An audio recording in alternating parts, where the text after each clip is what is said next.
രഹസ്യക്കാരി. രചനാ സംഭാഷണം രുദ്രപ്രിയ. ഇന്നാണോ ജാനകി മകളും മരുമോനും വിരുന്നിന് വരുന്നത്? അയൽവീട്ടിലെ ഭാനു ചോദിക്കുമ്പോൾ ജാനകി പുഞ്ചിരിയോടെ ചിരിച്ചു. ആ, ഇന്നാണ് ചേച്ചി. ഞാൻ അകത്തേക്ക് ചെല്ലട്ടെ, കുറച്ച് ജോലികൾ കൂടി ബാക്കിയുണ്ട്. സഹായിക്കാൻ ആ പെണ്ണകത്തില്ലേ ജാനകി? ആ, ഉണ്ട് ചേച്ചി. ഭദ്ര നേരത്തെ ഇങ്ങെത്തും. പിന്നെ മരുമോൻ വരുമ്പോൾ ആ പെണ്ണിനെ അവരുടെ അടുത്തേക്ക് വിടാതെ നോക്കണം. അറിയാമല്ലോ അതിൻ്റെ തള്ളയുടെ സ്വഭാവം. ചെറുക്കനെ മയക്കിയെടുത്ത് കളയും. അമ്മയുടെ സ്വഭാവം വച്ചിട്ടാണെങ്കിൽ അത് എളുപ്പമാണ്. ഭാനു മുന്നറിയിപ്പ് എന്നവണ്ണം പറഞ്ഞു. അവൾ അങ്ങനെയൊന്നും അല്ല ചേച്ചി. ജാനകി അപ്പോൾ തന്നെ അവർക്കുള്ള മറുപടിയും പറഞ്ഞുകൊണ്ട് അകത്തേക്ക് കയറി. ആ, ഞാൻ പറയാനുള്ളത് പറഞ്ഞു. ഇനി ബാക്കിയൊക്കെ നിൻ്റെ ഇഷ്ടം. ഇഷ്ടക്കേടോടെ ചിറി കൂട്ടിക്കൊണ്ട് അവർ വേലി കടന്ന് വീട്ടിലേക്ക് പോയി. കുറച്ചു നേരം കൂടി അവർ പോകുന്നത് നോക്കി അവിടെ തന്നെ നിന്നതിന് ശേഷം ജാനകി അകത്തേക്ക് കയറി. കറികളൊക്കെ താളിച്ചു ജാനകി ഇടത്തി. ഇനി എന്തെങ്കിലും ഉണ്ടോ ചെയ്യാനായി? ഭദ്ര ചോദിച്ചു. ഇനിയിപ്പോൾ ഒന്നുമില്ല. പപ്പടം വറുക്കുന്ന ജോലി കൂടിയേ ഉള്ളൂ. അത് നമുക്ക് അവർ വരാറാകുമ്പോൾ ചെയ്താൽ മതി. അപ്പോഴേക്ക് നീ പോയി കുളിച്ച് വേഷം മാറിക്കോ. പിന്നെ അവൻ എഴുന്നേറ്റില്ലേ ഇതുവരെ? നരൻ്റെ റൂമിലേക്ക് എത്തി നോക്കിക്കൊണ്ട് ജാനകി ചോദിച്ചു. അത് കേൾക്കാത്തതുപോലെ ഭദ്ര അവളുടെ വീട്ടിലേക്ക് പോയി കുളിച്ചു മാറാനായി. ഭദ്ര ഏകദേശം +2 കഴിഞ്ഞപ്പോൾ സ്വന്തം അമ്മ അച്ഛനെയും അവളെയും ഉപേക്ഷിച്ച് അച്ഛൻ്റെ കൂട്ടുകാരനൊപ്പം ഇറങ്ങി തിരിച്ചു സുഖജീവിതം നോക്കി. അത് കഴിഞ്ഞ് കുറച്ചുനാൾ ഭദ്രയുടെ അച്ഛൻ പ്രസാദ് കുടിച്ചു നടന്നു. പാതിരാത്രിയിൽ വെളിവില്ലാതെ വീട്ടിലേക്ക് വന്ന് കയറുമ്പോൾ പേടിച്ച ഭദ്ര അച്ഛനെയും നോക്കി ഉറക്കമില്ലാതെ ഇരുന്നിട്ടുണ്ട്. പിറ്റേന്ന് നേരം വെളുക്കുമ്പോൾ തൻ്റെ മകളുടെ മുന്നിലിരുന്ന് സങ്കടങ്ങൾ എണ്ണി എണ്ണി പറയും പ്രസാദ്. ഇനി മുതൽ അച്ഛൻ ഇങ്ങനെ ഒന്നും ചെയ്യില്ല. പൊന്നുമോള് സങ്കടപ്പെടാതെ. ഭദ്രയെ ചേർത്ത് പിടിച്ച് ആശ്വസിപ്പിക്കും. അതിനവൾ കരഞ്ഞുകൊണ്ട് അയാളുടെ നെഞ്ചിൽ ചേർന്നിരിക്കും. അന്നും പതിവ് പോലെ അച്ഛനെ കാത്തിരുന്നവൾ പതിവ് സമയമായിട്ടും അച്ഛനെ കാണാതെ വരാൻ വൈകുന്നത് കൊണ്ട് തന്നെ അവൾ വേഗം അയൽപ്പക്കമായ ജാനകി ചേച്ചിയുടെ വീട്ടിലേക്ക് പോയി. പാതിരാത്രി കഴിഞ്ഞു. പക്ഷേ വീട്ടിൽ തനിയെ നിൽക്കാൻ ഭയം തോന്നിയത് കൊണ്ടാണ് അവൾ ജാനകി ചേച്ചിയുടെ വീട്ടിലേക്ക് വന്നത്. പോരാത്തതിന് അച്ഛനെ കാണാത്തതിലുള്ള സങ്കടവും. നരേട്ടനോട് പറഞ്ഞു എങ്ങനെയെങ്കിലും അച്ഛനെ ഒന്ന് അന്വേഷിക്കാമെന്നുകൂടി അവൾ മനസ്സിൽ ഉറപ്പിച്ചു. ആ വരവിൽ കോളിംഗ് ബെൽ മുഴങ്ങുന്നത് കേട്ട് ഉറക്കത്തിൽ നിന്നും ജാനിയും നരനും ഞെട്ടി ഉണർന്നു. സമയം നോക്കുമ്പോൾ 2 മണിയാകുന്നതേ ഉള്ളൂ. ഈ നട്ടപ്പാതിരാത്രിയിൽ ആരാണ് ശല്യം ചെയ്യുന്നത്?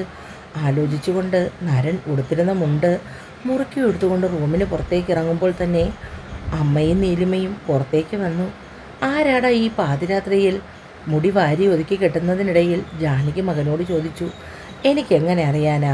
അവൻ മുന്നോട്ട് നടന്ന് വരാന്തയിലെ ഡോർ തുറന്നു.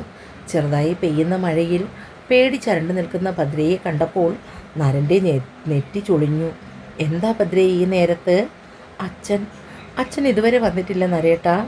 ഇത്രയും സമയമായിട്ടും വന്നില്ലേ? അവൻ ക്ലോക്കിലേക്ക് നോക്കി. ഭദ്ര അകത്തേക്ക് കയറിയിരിക്കുക. ഞാനൊന്ന് നോക്കിയിട്ട് വരാം. എല്ലാം കേട്ടുകൊണ്ട് നിൽക്കുകയായിരുന്ന ജാനകി ഭദ്രയെ അകത്തേക്ക് കൂട്ടി. എത്ര തവണ പറഞ്ഞിട്ടുണ്ട് കുട്ടി നിന്നോട് പ്രസാദ് വരാൻ വൈകുകയാണെങ്കിൽ ഇവിടെ വന്നിരിക്കണമെന്ന്? അപ്പോഴും അവൾ അതിനൊന്നും മറുപടി പറയാതെ അവരുടെ നെഞ്ചിലേക്ക് ഒതുങ്ങി കരഞ്ഞുകൊണ്ടേയിരുന്നു. നരൻ പോലീസാണ്. അവൻ വേഗം ഇട്ടിരുന്ന ഡ്രസ്സ് മാറി ട്രാക്ക് പാൻറ്റും ടീഷർട്ടും ഇട്ട് വന്നു.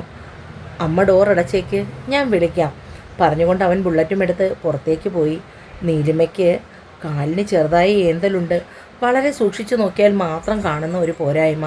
അതുകൊണ്ട് തന്നെ വരുന്ന വിവാഹമൊക്കെ മുടങ്ങിപ്പോകാറാണ് പതിവ്. അതിൻ്റെ ഒരു സങ്കടം നരേനും അമ്മയ്ക്കും ആവോളമുണ്ട്. നരൻ പോകുന്ന വഴിയിലൊക്കെ സാധാരണ പ്രസാദ് ഇരിക്കുന്ന സ്ഥലങ്ങളിലൊക്കെ അവൻ്റെ കണ്ണെത്തി നോക്കി. പക്ഷെ അവരുടെ ഒന്നും അയാളെ കാണാൻ കഴിയാത്തത് നരനെ ആലോചനയിലാഴ്ത്തി. നരൻ സ്റ്റേഷനിലെത്തിയതിന് ശേഷം 1-2 പോലീസുകാരെയും കൂട്ടി ഒരു തിരച്ചിൽ നടത്തി. അമ്പലത്തിനടുത്ത് വലിയൊരു കാടാണ്. സാധാരണ പകൽ സമയത്ത് പോലും സൂര്യപ്രകാശം എത്തിച്ചേരാത്ത ഇടം. അപ്പോൾ പിന്നെ പാതിരാത്രിയുടെ കാര്യം പറയാനുമില്ല. എന്തായാലും വെളുപ്പാങ്കാലത്തോടു കൂടി നരനും സംഘവും അമ്പലത്തിൻ്റെ പരിസരത്ത് അന്വേഷണം ആരംഭിച്ചു. അവിടെ നിന്നും കാട്ടിലേക്കും. ഹെഡ്ലൈറ്റുകളും കൊണ്ടാണ് എല്ലാവരും അകത്തേക്ക് കയറിയത്.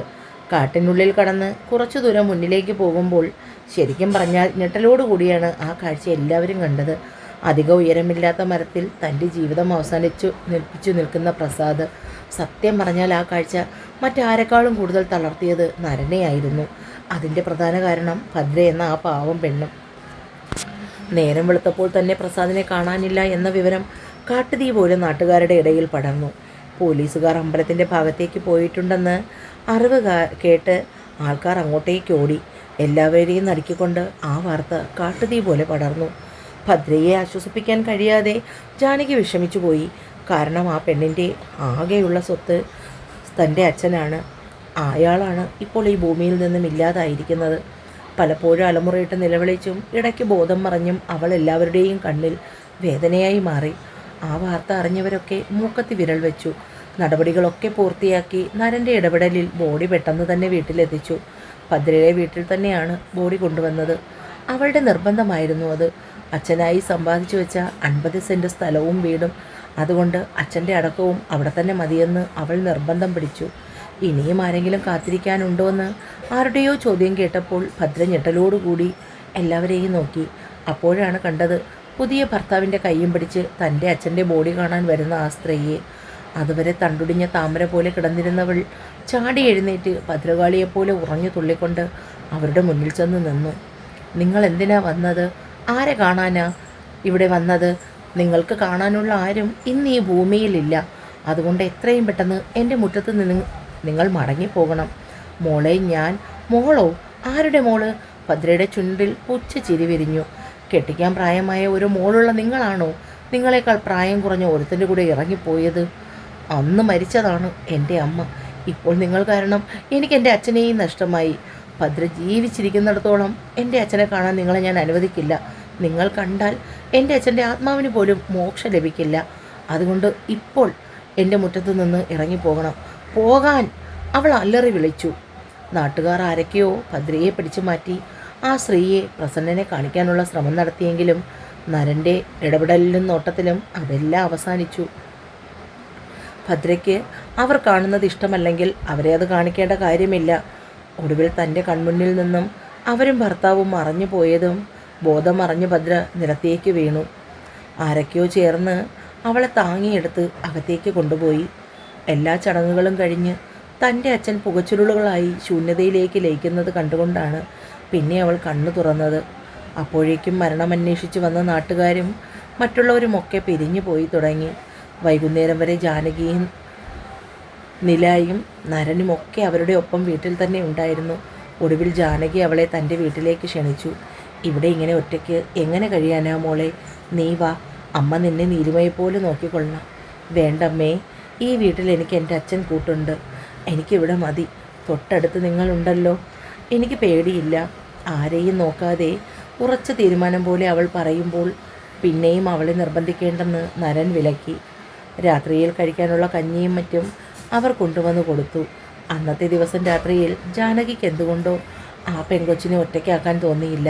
അതുകൊണ്ട് തന്നെ അവരും നീലിമയും കൂടി അവളുടെ ഒപ്പം ആ വീട്ടിൽ കഴിഞ്ഞു. നരന് അന്നത്തെ രാത്രി ഉറങ്ങാൻ കഴിഞ്ഞില്ല. ഭദ്രയെക്കുറിച്ച് ഓർത്തപ്പോൾ അനിയത്തിയുടെ പ്രായമുള്ളവൾ ഈ വയസ്സിനിടയിൽ അവൾ എന്തൊക്കെ അപമാനങ്ങൾ സഹിച്ചു, എത്രയൊക്കെ വേദന സഹിച്ചു. എന്നിട്ട് ഇപ്പോഴും അവൾ എല്ലാവരുടെയും മുന്നിൽ പിടിച്ചു നിൽക്കുന്നത് കണ്ടപ്പോൾ അവൻ അവളോട് ബഹുമാനം തോന്നി. ആ വീട്ടിൽ ഭദ്ര മാത്രം. കുറച്ച് ദിവസം ജാനകിയമ്മയാണ് അവർക്കുള്ള ഭക്ഷണവും മറ്റും കൊണ്ടുവന്ന് കൊടുത്തിരുന്നത്. ഒടുവിൽ ഒരാളെ ബുദ്ധിമുട്ടിക്കുന്നതിനെക്കുറിച്ച് ഓർത്തപ്പോൾ ഭദ്ര തന്നെ അവരെ അതിൽ നിന്നും വിലക്കി. ഒരാൾക്കുള്ള ഭക്ഷണം ഉണ്ടാക്കാനൊക്കെ എനിക്ക് പറ്റും അമ്മേ, അതുകൊണ്ട് വേണ്ട, ഞാൻ തന്നെ ഉണ്ടാക്കിക്കൊള്ളാം. അവൾ ഒരിടത്ത് ചടഞ്ഞുകൂടിയിരുന്നാൽ പിന്നെ ഈ സങ്കടം കൂടുകയോയുള്ളൂ. അവളുടെ കാര്യങ്ങളൊക്കെ അവൾ തന്നെ നോക്കട്ടെ അമ്മയെന്ന് നരനും കൂടി പറഞ്ഞപ്പോൾ ജാനകി മനസ്സില്ലാ മനസ്സോടെ അത് സമ്മതിച്ചു. ദിവസങ്ങൾ വളരെ വേഗം കടന്നുപോയി. ഭദ്ര ഇപ്പോൾ രാവിലെ അവളുടെ വീട്ടിലെ ജോലികളൊക്കെ ചെയ്തതിനു ശേഷം നേരെ ജാനകിയുടെ അടുത്തേക്ക് വരും. ഇതിനിടയിൽ നരൻ്റെ മനസ്സിൽ ഭദ്രയോടുള്ള പ്രണയത്തിൻ്റെ തിരി തെളിഞ്ഞു. പക്ഷെ അവനത് ഉള്ളിൽ തന്നെ അടക്കി നിർത്തി. അച്ഛൻ മരിച്ച വേദന ഇനിയും വിട്ടൊഴിയാത്തവളുടെ മുന്നിലേക്ക് പ്രണയം പറഞ്ഞ് ചെല്ലാൻ നരന് കഴിഞ്ഞില്ല. സമയമാവട്ടെ എന്ന് മനസ്സിൽ ഉറപ്പിച്ചു. ആ നിമിഷം തന്നെ മറ്റൊരു തീരുമാനവും എടുത്തു. ഈ ഭദ്രയുടെ പേര് നരൻ്റെ പേരുമായി മാത്രമേ കൂട്ടിക്കെട്ടുള്ളൂ എന്നും. ജാനകി ചെയ്യുന്ന ജോലികൾക്ക് നീലിമ കൂടി അവരെ കൊണ്ട് ആവുന്ന വിധം അവരെ സഹായിക്കും. ജാനകിയോടൊപ്പം ഭദ്രയും കൂടി എല്ലാ ജോലികളും ചെയ്യും. നാളെ നീലിമയെ പെണ്ണ് കാണാൻ ഒരു കൂട്ടർ വരുന്നുണ്ട്. അപ്പോൾ അതിനുള്ള ഒരുക്കങ്ങളൊക്കെ ചെയ്യണം. എല്ലാം അറിഞ്ഞുകൊണ്ടാണ് അവർ ആലോചന കൊണ്ടുവന്നത്. അതുകൊണ്ട് എത്രയും പെട്ടെന്ന് വിവാഹം നടക്കും. നരൻ അമ്മയോടും നിലായോടും പറയുന്നത് ഭദ്രയും കേട്ടു. നീലിമയെ ഭദ്ര തന്നെയാണ് ഒരുക്കിയത്. മാമ്പഴ കളർ ചുരിദാറിൽ ജ്വലിച്ചു നിന്ന സൗന്ദര്യമായിരുന്നു നീലിമ. നടക്കുമ്പോൾ ചെറുതായി തിരിച്ചറിയുന്ന മുടന്തൽ അതുമാത്രമായിരുന്നു ഇതുവരെയും പെണ്ണ് കാണാൻ വരുന്നവർക്ക് ആകെ പറയാനുണ്ടായിരുന്ന ഒരു കുറവ്. 11 മണിയായപ്പോഴേക്കും ഒരു കാർ വന്ന് മുറ്റത്ത് നിന്നു. അതിൽ നിന്ന് ജയമോഹനും അച്ഛനും രണ്ടമ്മാവന്മാരും പുറത്തേക്കിറങ്ങി. കൂടെ ദല്ലാളും. നരൻ വിശദമായി അന്വേഷിച്ചു തന്നെയാണ് എല്ലാത്തിലും ഇറങ്ങി പുറപ്പെട്ടത്. വളരെ നല്ല കൂട്ടരാണെന്നാണ് അന്വേഷിച്ചറിഞ്ഞത്. പെണ്ണ് കാണലും വിവാഹം ഉറപ്പിക്കലുമൊക്കെ വളരെ പെട്ടെന്ന് നടന്നു. ജയമോഹനും അമ്മാവന്മാരും നീലിമയെ കണ്ടിഷ്ടമായപ്പോൾ അതിൻ്റെ തൊട്ടടുത്ത ഞായറാഴ്ച തന്നെ അമ്മയെയും സഹോദരിയെയും കുറച്ച് ബന്ധുക്കളെയും കൂട്ടി വളയിട്ട് വിവാഹം ഉറപ്പിക്കാൻ അയച്ചു. പിന്നെ എല്ലാം വളരെ പെട്ടെന്നായിരുന്നു. ഏകദേശം 1 മാസം കൊണ്ട് തന്നെ ആർഭാടപൂർവ്വം ആ വിവാഹം നടന്നു. ആദ്യ രാത്രിയിൽ തന്നെ ജയമോഹൻ അവളുടെ ശരീരത്തോടുള്ള ആർത്തിയിൽ ആ പൂവുടൽ അവൻ്റേതാക്കി. അവളെന്ന പെണ്ണിന് യാതൊരു പരിഗണനയും നൽകാത്ത അവൻ്റെ ആ സ്വഭാവത്തിൽ നീലിമ തളർന്നു പോയി. പകൽ കാണുന്നവരിൽ നിന്നും എത്രയോ വ്യത്യസ്തരാണ് രാത്രിയിലെന്ന് ചിന്തിച്ചു പോയി അവൾ. പിറ്റേന്ന് നേരം വെളുത്തപ്പോൾ റൂമിന് പുറത്ത് ഇതുപോലൊരു മാന്യൻ വേറെയില്ല എന്ന ഭാവമായിരുന്നു. വിവാഹം കഴിഞ്ഞ് വന്നപ്പോൾ തന്നെ നീലിമ ശ്രദ്ധിച്ചതാണ്. അമ്മാവൻ്റെ മകളെന്ന് പറയുന്ന ഒരു പെണ്ണ് ആ വീട്ടിൽ തന്നെയാണ് താമസം. തന്നെക്കാൾ പ്രായമുണ്ട്. ജയേട്ടൻ ചേച്ചിയെന്ന് വിളിക്കുന്നതും കേട്ടു. അവൾ അതിനെക്കുറിച്ചൊന്നും കൂടുതൽ ചികഞ്ഞ് അറിയാൻ പോയില്ല. വിവാഹത്തിൻ്റെ ആ തിരക്കുകളൊക്കെ കഴിഞ്ഞ് ബന്ധുക്കളൊക്കെ തിരികെ പോകുമ്പോൾ അവളും പോകുമെന്നായിരുന്നു മനസ്സിൽ കരുതിയത്. എന്നാൽ ആ പെൺകുട്ടി ഒഴികെ ജയമോഹൻ്റെ സഹോദരി ഉൾപ്പെടെയുള്ളവർ തിരിഞ്ഞുപോയി. ഇപ്പോൾ ആ വലിയ വീട്ടിൽ ജയമോഹനും അമ്മയും നീലിമയും സുജാത എന്ന് വിളിക്കുന്ന ആ പെണ്ണും മാത്രമേ ഉള്ളൂ. അച്ഛൻ കുറച്ച് പിണക്കവുമൊക്കെയായി അമ്മയിൽ നിന്നും അകന്നു മാറിയാണ് താമസിക്കുന്നത്. വിവാഹമായപ്പോൾ സഹകരിച്ചു എന്നല്ലാതെ അത് കഴിഞ്ഞപ്പോൾ അച്ഛൻ തിരികെ പോയി. ജയമോഹൻ്റെ അമ്മയ്ക്ക് വാദത്തിൻ്റെ അസ്ക്യത വല്ലാതെ കൂടിയിരിക്കുന്നത് കൊണ്ട് അമ്മയുടെ കാര്യങ്ങളൊക്കെ നോക്കുന്നതിന് 2 വർഷം മുമ്പാണ് അവളുടെ അച്ഛൻ മരിച്ചതോടുകൂടി സുജാതയെ ആ വീട്ടിലേക്ക് കൊണ്ടുവന്നത്. സുജാതയുടെ വിവാഹം നേരത്തെ കഴിഞ്ഞതാണ്. 2 വർഷത്തിന് മുമ്പുള്ള ഒരു കാർ അപകടത്തിൽ അയാൾ മരിച്ചു. ആ സംഭവത്തിന് ശേഷമാണ് മാനസികമായി തളർന്നു പോയ അച്ഛൻ്റെ മരണം. അതോടുകൂടിയാണ് സുജാത ഇവിടേക്ക് വന്നത്. അമ്മയുടെ കാര്യങ്ങൾ നോക്കുന്നതും അടുക്കള പണിയൊക്കെ ചെയ്യുന്നത് സുജാത തന്നെയാണ്. ആദ്യത്തെ 1-2 ദിവസം കഴിഞ്ഞ് നീലിമയും സുജാതയോടൊപ്പം അടുക്കളയിൽ കയറി തുടങ്ങി. എന്നാൽ നീലിമ അടുക്കള കാര്യങ്ങളിലൊന്നും ഇടപെടുന്നത് സുജാതയ്ക്ക് അത്രയ്ക്ക് ദഹിച്ചില്ല. ഇവിടുത്തെ ജയേട്ടൻ്റെയും അമ്മയുടെയും കണക്കൊന്നും കുട്ടിക്ക് വശമില്ല. അതുകൊണ്ട് ജോലിയൊക്കെ ഞാൻ തന്നെ ചെയ്തുകൊള്ളാം എന്ന് പറഞ്ഞ് പലപ്പോഴും അവൾ ജോലികളിൽ നിന്നും നീലിമയെ വിലക്കി വെച്ചു. കുറച്ച് നാളുകളായി ജയമോഹൻ്റെ അമ്മ കിടപ്പിൽ തന്നെയാണ്. കാര്യങ്ങളൊക്കെ നോക്കുന്നതും ആഹാരമൊക്കെ റൂമിൽ കൊടുക്കുന്നതും എല്ലാം സുജാത തന്നെയാണ്. ജയമോഹനാണെങ്കിൽ തിരക്കോട് തിരക്ക്. പാതിരാത്രിയിൽ വന്ന് കയറുന്നവന് നോക്കിയിരുന്ന് നീലിമ മിക്കപ്പോഴും ഉറങ്ങിപ്പോകാറാണ് പതിവ്. എന്നാൽ ഒരു ദിവസം അവൾ ഉറങ്ങാതെ അവന് വേണ്ടി കാത്തിരുന്നു. ഇത്രയും വൈകിയില്ലേ, നിനക്ക് എന്താ കിടന്നുകൂടായിരുന്നോ? ജയമോഹൻ ചോദിച്ചു. ജയേട്ടൻ എന്തിനാ എന്നും ഇങ്ങനെ വൈകി വരുന്നത്? എത്ര ദിവസമായി ഏട്ടനെ ഒന്ന് നേരെ കണ്ടിട്ടും സംസാരിച്ചിട്ടും? പരിഭവത്തോടു കൂടി പറയുമ്പോൾ അവൾ അവനെ ഒന്ന് ചേർത്ത് പിടിച്ചു. അപ്പോഴേക്കും സുജാത കഴിക്കാനുള്ള ഭക്ഷണം വിളമ്പി വെച്ചു. സുജാത പോയി കിടന്നോളൂ, ഞാൻ എടുത്തു കൊടുത്തോളാം. നീലിമ പറയുമ്പോൾ അതിഷ്ടപ്പെടാത്ത മട്ടിൽ സുജാത 2 പേരെയും നോക്കി അകത്തേക്ക് കയറിപ്പോയി. നീ എന്തിനാ സുജാതയോട് അങ്ങനെ പറഞ്ഞത്? ഇത്രയും ദിവസം അവളല്ലേ എനിക്ക് ആഹാരം വിളമ്പി തന്നത്? ജയമോഹൻ നീലിമയോട് ചോദിച്ചു. ഇവിടെ എനിക്ക് പ്രത്യേകിച്ച് ജോലിയൊന്നുമില്ലല്ലോ ഏട്ടാ. നിങ്ങൾക്കുള്ള ആഹാരമെങ്കിലും എടുത്തു തരാനും നിങ്ങളുടെ കാര്യം നോക്കാനെങ്കിലും എനിക്ക് കഴിയണ്ടേ? ഭാര്യ എന്ന നിലയിൽ അത്രയെങ്കിലും ചെയ്യാൻ എന്നെ അനുവദിച്ചുകൂടെ? ജയമോഹൻ പിന്നെ ഒന്നും പറയാൻ പോയില്ല. ഫ്രഷായി അവളുടെ അടുത്തേക്ക് ചേർന്ന് കിടന്നു. അവളിലേക്ക് പടർന്നു കയറി. പാതിരാത്രിയിൽ വല്ലാത്ത ദാഹം തോന്നിയാണ് നീലിമ ഉണർന്നത്. കുടിക്കാൻ കയ്യെത്തി വെള്ളമെടുക്കുമ്പോൾ ജാറിൽ വെള്ളമില്ല. അടുത്ത് കിടക്കുന്ന ജയമോഹനെ കാണാഞ്ഞതുകൊണ്ട് അവൾ നോക്കി. ഈ പാതിരാത്രിയിൽ ഇത് എവിടെ പോയി? അവൾ ബാത്റൂമിലേക്ക് നോക്കി. ഇല്ല, അവിടെ ഇല്ല. അവൾ പതിയെ റൂമിന് പുറത്തേക്കിറങ്ങി. ഇനി അമ്മയ്ക്കെങ്ങാനും സുഖമില്ലാതായി കാണുമോ? ആ ചിന്തയിൽ അവൾ അമ്മയുടെ റൂമിലേക്ക് നോക്കുമ്പോൾ അവിടെയും ഇല്ല. പെട്ടെന്നാണ് സുജാതയുടെ റൂമിൽ നിന്നും ചെറിയ രീതിയിലുള്ള ശബ്ദം കേൾക്കുന്നത്. അവൾ അങ്ങോട്ട് നടന്നു. റൂമിൻ്റെ ഡോർ ഹാൻഡിലിൽ പിടിച്ച് തിരിച്ച് അകത്തേക്ക് നോക്കുമ്പോൾ കണ്ട കാഴ്ച പൂർണ്ണ നഗ്നരായി ഉരകങ്ങളെപ്പോലെ കെട്ടുപിണയുന്ന 2 പേർ. ഒരു നോക്കിയേ കണ്ടുള്ളൂ. അവൾ ഡോർ അടച്ച് തിരികെ റൂമിലേക്ക് പോയി. വിവാഹം എന്നൊരു പേരിൽ വലിയൊരു ചതി നടന്നിരിക്കുന്നു. അവൾ സങ്കടത്തോടെ വിതുമ്പി. അല്പം മുമ്പ് തൻ്റെ ഒപ്പം ശരീരം പങ്കിട്ടവനാണ് ഇപ്പോൾ ആ മുറിയിൽ. ആലോചിച്ച് കിടക്കുമ്പോൾ റൂം തുറന്ന് ജയമോഹൻ അകത്തേക്ക് വന്നു. അവൾ കണ്ണുകൾ അടച്ച് ശ്വാസം പിടിച്ചു കിടന്നു. അയാളോട് എന്തൊക്കെയോ ചോദിക്കണമെന്നും പൊട്ടിത്തെറിക്കണമെന്നും ഒക്കെ നീലിമയ്ക്ക് തോന്നുന്നുണ്ടായിരുന്നു. പക്ഷെ തൻ്റെ ഈ വൈകല്യം കാരണം ഇത്രയും നാൾ വിവാഹം നടക്കാതെ പോയി. ഈ വിവാഹം കഴിഞ്ഞപ്പോൾ അമ്മയും ഏട്ടനും ഒരുപാട് സന്തോഷിച്ചതാണ്. അപ്പോൾ ഇതൊക്കെ അറിഞ്ഞുകൊണ്ട് എല്ലാം ഉപേക്ഷിച്ച് തിരികെ ചെന്നാൽ അവർക്ക് വീണ്ടും സങ്കടമാവില്ലേ എന്ന ചിന്ത മനസ്സിലേക്ക് തിരികെ കയറി വന്നതും അവൾ വേദനയോടുകൂടി എല്ലാം മറക്കാൻ ശ്രമിച്ചു. പിന്നീടുള്ള രാത്രികളിൽ പലപ്പോഴും ഇത് ആവർത്തിച്ചു. നീലിമ എല്ലാം കണ്ടിട്ടും അറിയാത്തതുപോലെ പെരുമാറി. പക്ഷേ അതിൽ പിന്നെ ജയമോഹനുമായി ശരീരം പങ്കിടാൻ അവൾക്ക് മടിയായി. ഓരോ തവണ അവൻ അടുത്തേക്ക് വരുമ്പോഴും എന്തെങ്കിലും കാര്യങ്ങളൊക്കെ പറഞ്ഞ് അവൾ പിന്നും മാറും. വലിയ ബഹളവും വഴക്കും ഉണ്ടാക്കിക്കൊണ്ട് അവൻ ദേഷ്യത്തിൽ വീട്ടിൽ നിന്ന് ഇറങ്ങിപ്പോകും. പാതിരാത്രി തിരികെ വരുമ്പോൾ അവൻ നേരെ പോകുന്നത് സുജാതയുടെ റൂമിലേക്കായിരിക്കും. ഒരു ദിവസം രാത്രിയിൽ നീലിമയോട് വഴക്കുണ്ടാക്കി പുറത്തേക്ക് ഇറങ്ങിപ്പോയ ജയമോഹൻ ഒരുപാട് കുടിച്ച് അവശനായാണ് തിരികെ വന്നത്. വന്ന പാടെ നേരെ സുജാതയുടെ റൂമിലേക്ക് കയറി. ഉറങ്ങിക്കിടന്ന ജയമോഹൻ്റെ അമ്മയെ നീലിമ വിളിച്ചുണർത്തി. ഇതുവരെ അവൾ കണ്ട കാര്യങ്ങളൊക്കെ പറയുമ്പോൾ അവർ കരഞ്ഞു. തൻ്റെ മകൻ്റെ സ്വഭാവം അറിഞ്ഞപ്പോൾ അവരത് വിശ്വസിച്ചില്ല. പക്ഷേ നീലിമ അവരെ പ്രയാസപ്പെട്ട് വീൽ ചെയറിലിരുത്തി ഉന്തിക്കൊണ്ട് അവൻ്റെ ബെഡ്റൂമിന് മുന്നിൽ കൊണ്ടുപോയി. അന്നവർ കണ്ട കാഴ്ച, കുടിച്ച മദ്യം ആവിയായി പോയി. സുജാത കണ്ണു നിറച്ച് നിന്നു. അച്ഛൻ ചത്ത നിന്നെ അകന്ന ബന്ധത്തിൻ്റെ പുറത്ത് ഈ വീട്ടിൽ കയറ്റി താമസിച്ചപ്പോൾ ഇത്രയും വലിയൊരു ദ്രോഹിയായിരുന്നു നീയെന്നറിയാതെ പോയി. പിന്നെ അമ്മയെയും പെങ്ങളെയും തിരിച്ചറിയാത്ത നിന്നെ എൻ്റെ മകനെന്ന് പറയാൻ തന്നെ അറപ്പ് തോന്നുന്നു. നിൻ്റെയൊക്കെ മനസ്സിൽ ഇങ്ങനെ ഒരു ചിന്ത ഉണ്ടായിരുന്നെങ്കിൽ എന്തിനടാ ഈ പാവം പിടിച്ച പെണ്ണിനെ ജീവിതത്തിലേക്ക് പിടിച്ചു കയറ്റിയത്? പറഞ്ഞുകൊണ്ട് അവർ നീലിമയെ നോക്കി. മോളെ, അമ്മയെ റൂമിലേക്കാക്ക്, കണ്ണുനീരോടെ അവർ പറഞ്ഞു. മുറിയിൽ കയറിയ പാടെ അമ്മ പൊട്ടിക്കരഞ്ഞു.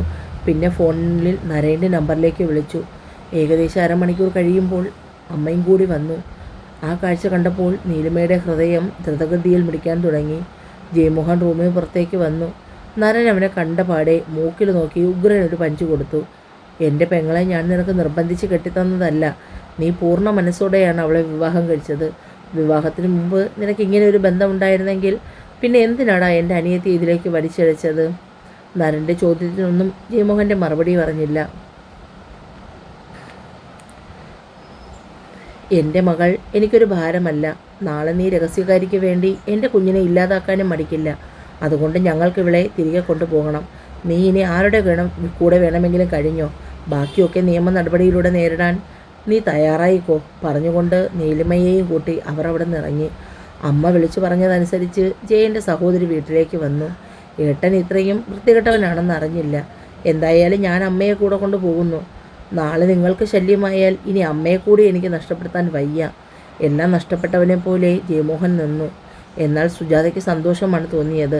ശല്യങ്ങളെല്ലാം ഒഴിഞ്ഞുപോയ സ്ഥിതിക്ക് ഇനിയിപ്പോൾ എന്തായാലും ജയൻ സുജാത പറയുന്നത് കേൾക്കും. ഏകദേശം 2 മാസം കഴിഞ്ഞപ്പോൾ നീലിമയുമായുള്ള ഡിവോഴ്സിൻ്റെ കേസ് ഫയൽ ചെയ്തു. കാര്യങ്ങളൊക്കെ നരൻ വളരെ വേഗത്തിൽ നല്ലൊരു അഡ്വക്കേറ്റിനെ കണ്ട് ഏൽപ്പിച്ചു. അമ്മയും സഹോദരിയും നീലിമയ്ക്കും അനുകൂലമായി കോടതിയിൽ പറഞ്ഞു. ഡിവോഴ്സ് കിട്ടിയ കൂടെ ആ വീടും അതിൻ്റെ കൂടെ ചേർന്ന 25 സെൻറ്റ് സ്ഥലവും ജയമോഹൻ്റെ അമ്മ നീലിമയുടെ പേർക്ക് രജിസ്റ്റർ ചെയ്തു വച്ചു. ആ വീട്ടിൽ നിന്നും ജയനും സുമയും എത്രയും പെട്ടെന്ന് ഇറങ്ങണമെന്ന് ആവശ്യവുമായി നീലിമ കോടതിയെ സമീപിച്ചു. അത് ജയന് കനത്തൊരടിയായിരുന്നു. എല്ലാ പേരുടെയും മുന്നിൽ തലകുടിച്ചിറങ്ങി. സുജാതയെയും കൂട്ടി അവൻ റോഡിലേക്ക്. തൻ്റെ ജീവിതത്തിലെ നഷ്ടങ്ങൾക്കെല്ലാം കാരണക്കാരി അവളാണ് എന്ന ഉത്തമ ബോധ്യത്തിൽ അവളെ അവൻ തൻ്റെ ജീവിതത്തിലേക്ക് ചേർത്ത് വച്ചു.